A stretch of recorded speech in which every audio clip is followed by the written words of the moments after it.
Well, thank you all for coming back. I understand everybody has had a hard day at work. It is 6 o'clock, and as we promised, we try to maintain our sessions for less than 1 hour. But why don't we all come together now? Each of you were invited to give you some opportunity to learn about how do you decrease your BMI. And we spoke about this in the exam room. And so let's make sure that our terminology understanding is all on the same level. So BMI is the body mass index, and what we're referring to would be your height and your weight.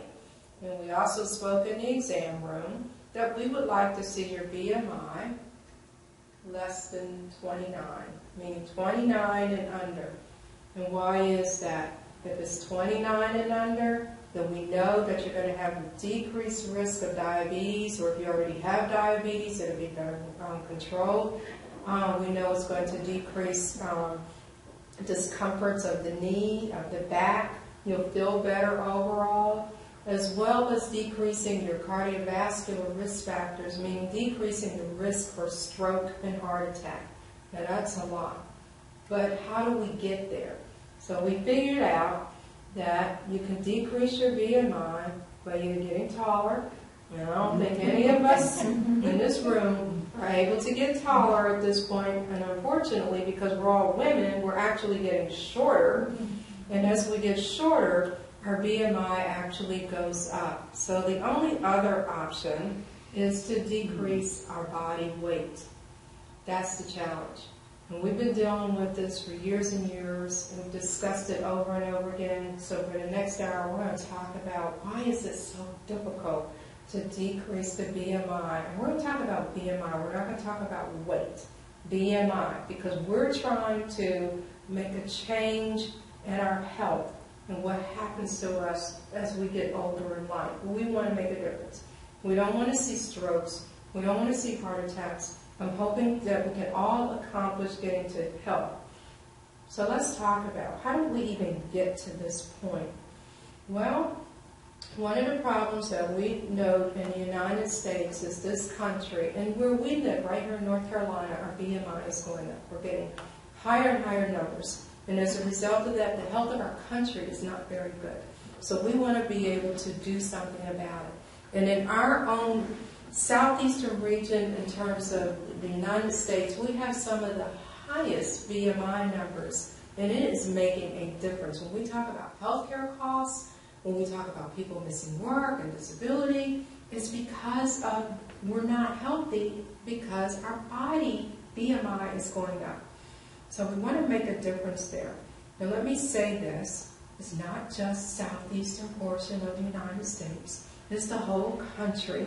And how do we know this? Well, the CDC, the Centers for Disease Control in Atlanta, they told us this for many years.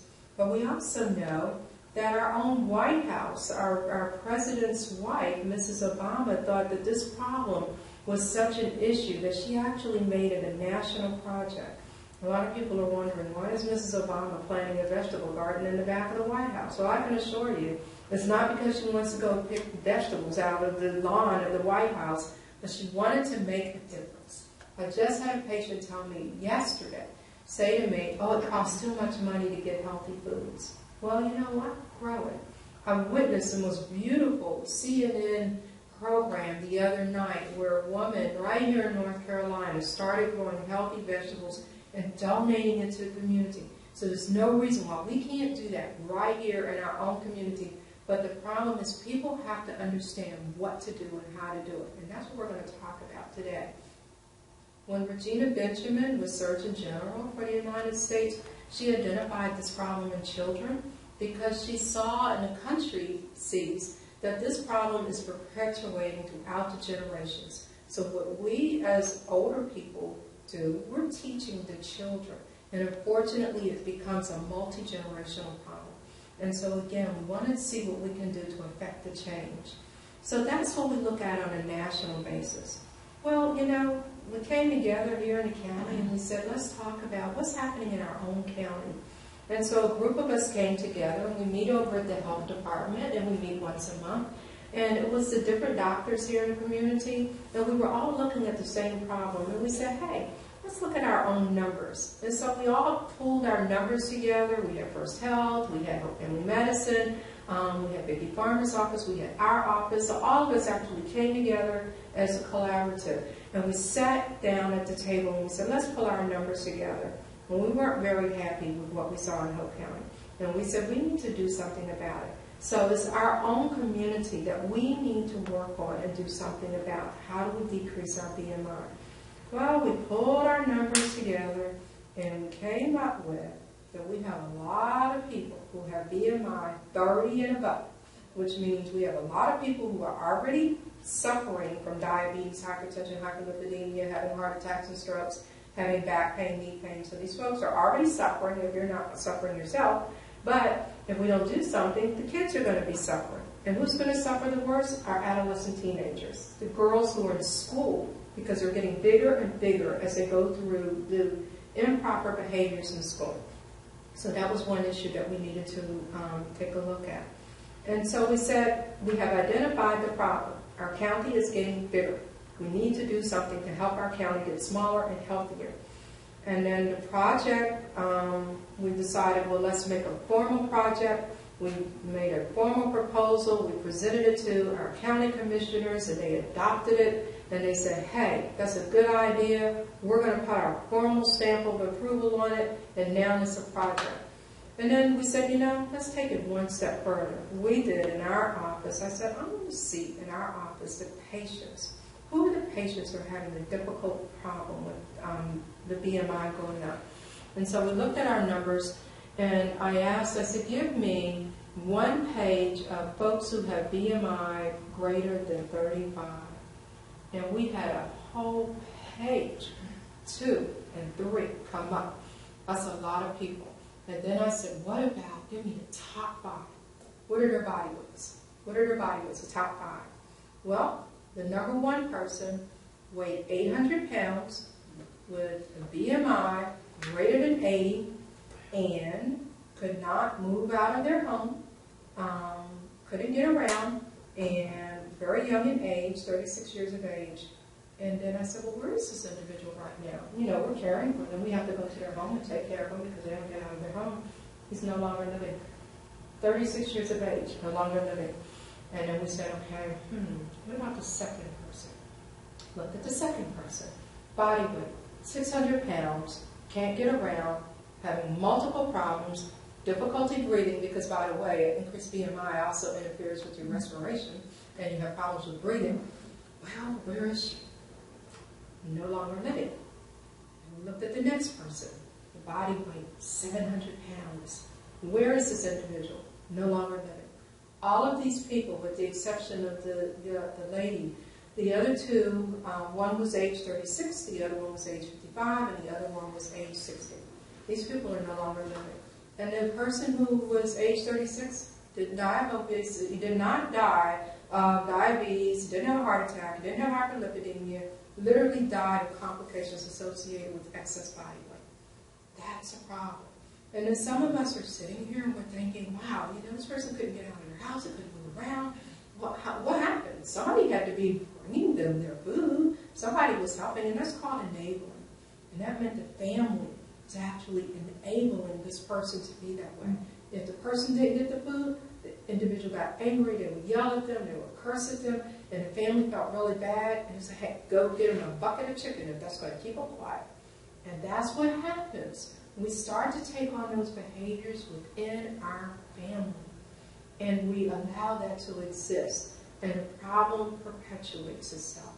So we have to figure out a way, how do we get around it? Well, I'm going to introduce 3 different tools that I want every person to really think about. Whenever you set out to do something, it doesn't matter. If you want to decrease your BMI, if you want to stop drinking alcohol, if you want to quit smoking, whatever, stop spending money, stop gambling, there's 3 things that you really have to have in place. 1, you have to have the internal will. Okay? Nobody's going to put the internal will in you. You're going to have to really, really, really want to do it. If you really don't want to do it, then you don't have the internal will, and my suggestion is just kind of put it on the side right now.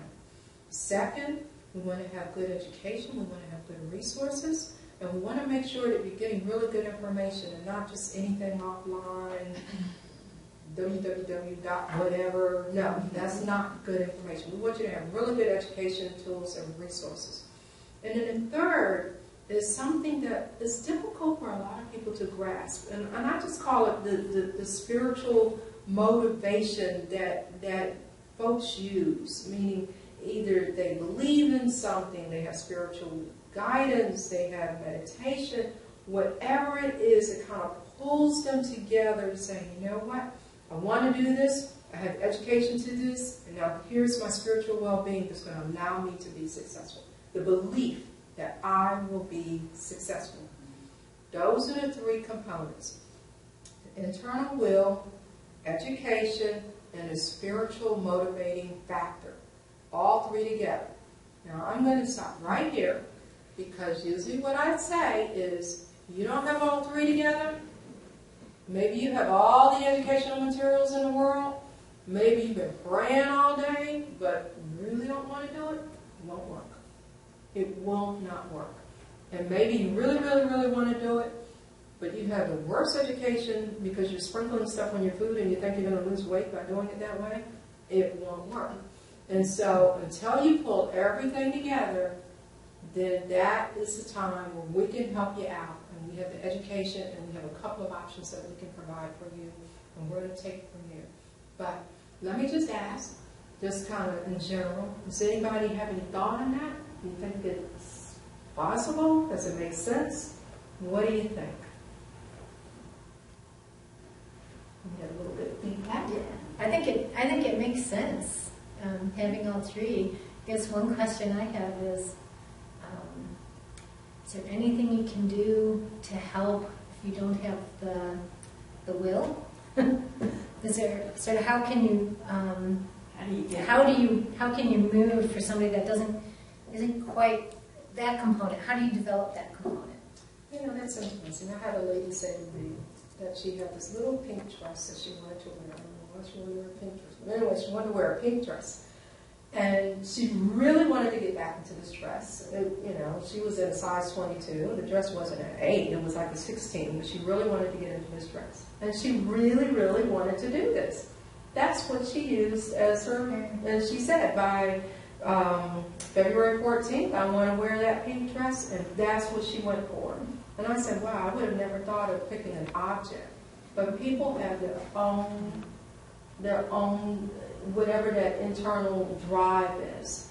One thing that I always suggest to people is it has to be something that you want, not something that someone else wants. My husband wants me to be skinny. Well, that's just nice. Then he should go and be skinny. But you have to want to be skinny. And if you don't want it, it's not going to happen. And so that's when you really, really sit down and say, is this something that I really want? I don't want to have a stroke. I don't want diabetes. I don't want to take medication. What is it that you really desire? And that's your internal will. It's just so hard. I mean, I work all day, and I have 3 children. They're all different ages. And I just don't have, I mean, how am I going to do this? How do I do this with my life? I mean, how do I, because, I mean, it sounds good. I mean, I like, but it's like when I look at reality, how am I going to do this? Because how am I going to fit this? We're going to reteach your thinking. In actuality, you learned it a long time ago. Most of us in school, we're of the age when we were in home economics class where they taught us how to eat properly. And then we somehow figured out we don't have to eat properly because food's kind of prepackaged synthetic. We go into the grocery store. We have marketing that's coming out against what we know better. And so we're going to teach you how to do that. We're going to teach you how to build it into your daily routine. How do you go to the grocery store and select out? How do you get past the front door of Walmart, our own local Walmart? I can tell you right now, walking through the door, go down through the middle, and I can tell you right now what's on that table. Cupcakes and cookies sitting there waiting for us. As opposed to walking around and get over there to the fresh fruits and vegetables, which is in this little corner on the side, then you can get there. That's what we want to teach you how to do. And how do you walk way past the freezers, get past all the synthetic, prepackaged, salty, high-carb stuff, and all the way in the back, what do you have? Eggs, milk, all of the healthy stuff. And we want to teach you how to do that. Redo the thinking. When you go to the grocery store, we're not going to walk in there and say, hey, buy whatever. We're going to walk in there with a list. We're going to look at our meals each day of the week and plan them out. And we're going to write the ingredients that we need. And we're going to go to the grocery store, leave the kids and the husbands at home because they always put stuff in your cart you didn't ask for. And you're going to go ahead and you're going to get what's on your list and get out of there. Not only are you going to eat healthier, but your budget is better and you're going to feel better and you're going to be able to accomplish your goals. We're going to set goals. So you're going to help me? Absolutely. And that's what we're going to try to do individually, but just in general, exactly. Because we get so much marketing is telling us to do otherwise. And the kids are getting it. We can't drive down a little 401 bypass without hitting Bojangles, Kentucky Fried Chicken, I was just over there, McDonald's, and Burger King, all in a row. And the only thing that's near Andy's is Pizza. Yeah, Jay's Pizza and the other one. Subway is the closest thing that we get to healthy. But then we're spending money which we don't really need to spend. That's what we're talking about, those kind of strategies. Any other thoughts? What about the 3 components? Internal will, education, spiritual. What do you think about that? Makes sense. Sounds good. Mm-hmm. Some people get hung up on the spiritual part because that spiritual part is going to be that there's a higher drive that people have that they respond to. And it doesn't matter what your religion is, it doesn't matter what your belief system is, but most people have some type of belief in something. That's what I find. And, I mean, is that a difficult issue for people to understand that? How do I believe in getting to where I want to be? Any thoughts on that?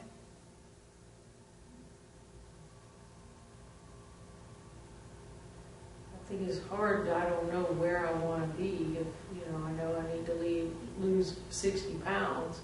That's very daunting to want to lose 60 pounds. So I guess that's where I want to be, but that's a long time from now. And so that takes a lot of belief between now and then. That's it. And that belief has to be supported as you go through your path. So if we help you create a plan, and whether you want to take the daily plan of getting on a scale and saying, nope, I'm not going to do that. I'm going to get on the scale once a month. That's fine. Because if you're doing whatever it is that you know that you're supposed to be doing, you do not have to get on the scale once a day. You can wait till the end of the month and you can actually feel, I'm going to go by how I feel. And so that's where that belief comes in. That I'm going to set out and I'm going to come up with a goal. I'm going to have a plan. I'm going to follow this plan, and we're going to have some support. And we're also going to recognize where the negative support comes into play. Like the husband bringing you a box of chocolates on February 14th when you're on this plan. What about maybe the edible fruits? We're going to help rethink and reshape what people typically do, those who interact with us. The ones, you have the coworker. Well, how's your weight loss plan going? We don't even want to talk to those people. We don't even want to know we're doing a weight loss plan. We just want to do, we want to be able to recognize positive support that we feel like, and if we feel like it's private, that's fine. If we feel like we want to support, that's fine. So that's what we want to do. Let me shift a little bit. And these are some educational resources that we have. And this would be more or less the educational component. And I'm just going to quickly have you open up, because we spoke a little bit about the marketing part. And all I want you to do is open up right here.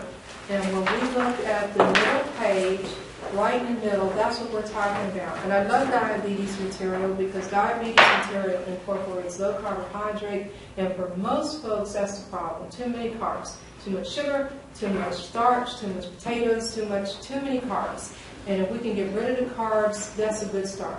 Drinking water. We don't drink water. So simple things like that. You notice I said nothing about exercise, walking. I didn't say a thing about it. Because as you start to feel better, guess what? You're going to move more. You're going to eat smart, you're going to move more, you're going to drink more water. But we're going to put this in a plan. And so I cut this out here because you see this grocery store is telling us some of the healthy options that we have, and it's teaching us what to do and how to go about it. And it even talks about feelings about food, what you should eat, when you should eat it. And so these are the types of programs that I want to introduce you with, and as we have each of our individual sessions, I want you to think about this. I want you to think about it. So this is more of the educational component. And then let me say this. I don't want to leave out other options. I want to make sure that you have a good, well-rounded sources of information. Some people say, hey, I feel like I need to have medications. Yes, there are medications that are on the market. We know that HCG is a supplement that's available. We know that there's Kismia. We know that there's Belviq. So there are new medicines that have come onto the market. I know a lot of people are getting phentermine offline. I suggest that you not go online and buy that without consulting with a physician or any of the medicines. And those are the ones that you really need to sit down and speak to the physician about. And yes, we know the studies are showing that the bariatric surgical procedures for some people is working. But let me say that it does not matter if you get medicines, if you use supplements like HCG, or if you have bariatrics, if you don't have the three components, internal will, education, and that spiritual motivation, none of those programs are going to work, and they're not going to be long-standing. And what we're talking about is teaching new ways of thinking and behavior forever.